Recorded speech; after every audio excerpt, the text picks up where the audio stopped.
At ngayong araw nga ay naisipan ko magluto ng pata ng baboy. Gagawin kong kaldereta para maiba naman.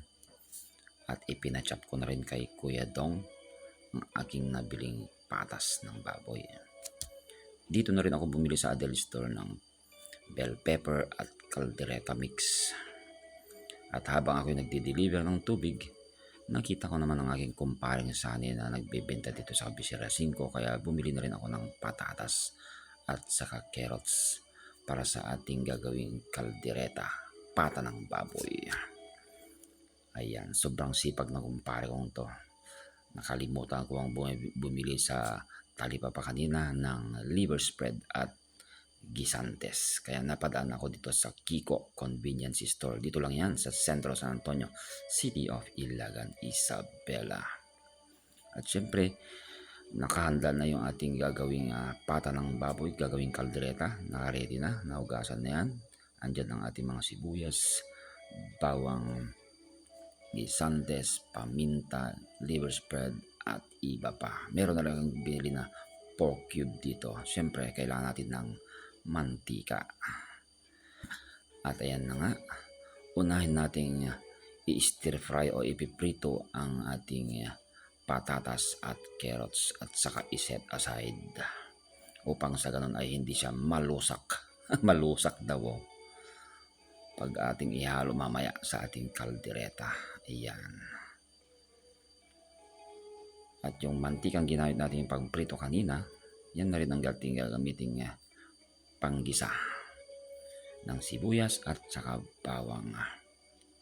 Alam nyo kasi special kasi itong kaldereta na to.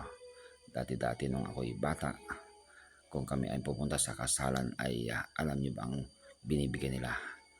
Yung dinuguan na may papaya. Yun ang pinaka-special sa amin. At bonus na kung meron pang silang ibibigay na igado. At yan na, sisangkutsan natin ang ating pata ng baboy. Naglagay na rin ako ng pork cube upang sa ganun ay buong-buong lasa ng baboy. At pagkayari, nilagyan ko na ng tubig at saka ko tinakpan. Yan, mga 20 minutes ko siyang pinakulo with my pressure cooker. Yan, nilagay ko na rin ang safety valve niya. At binuksan na natin. I-check natin kung malambot na. Dahil kanina ay matigas yan.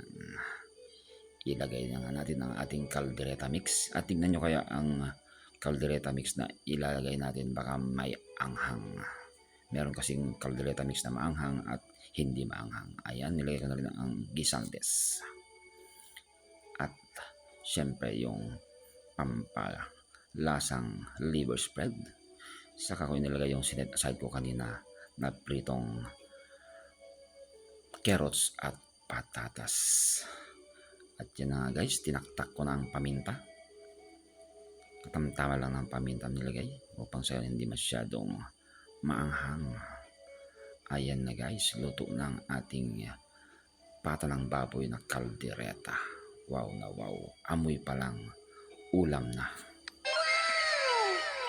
At inahain na natin ang ating kaldereta